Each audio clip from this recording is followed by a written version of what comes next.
কারণ আপনারা অনেকক্ষণ থেকে কষ্ট করে এখানে বসে আছেন, আমাদের ইউনিট সব কথা বলছেন, অন্য যারা আছে সবাই কথা বলে ফেলছেন। আমাদের শুধু একটাই কথা, ধানের শীষ মার্কায় ভোট দেওয়ার জন্য।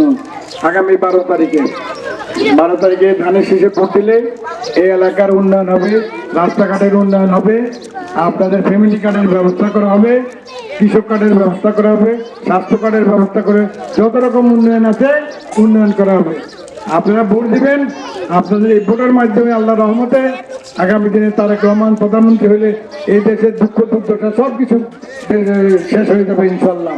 তো আপনারা সবাইকে একটাই কথা আহ্বান করছি, আগামী 12 তারিখ সকালে আপনারা সুন্দরভাবে একবারে ফজর নামাজ পড়ে দেয়া ভোট দিয়ে ভোট কেন্দ্রের চতুর্দিকে থাকবেন, ভোটের রেজাল্ট বাইর করে তারপরে ভোট দিব।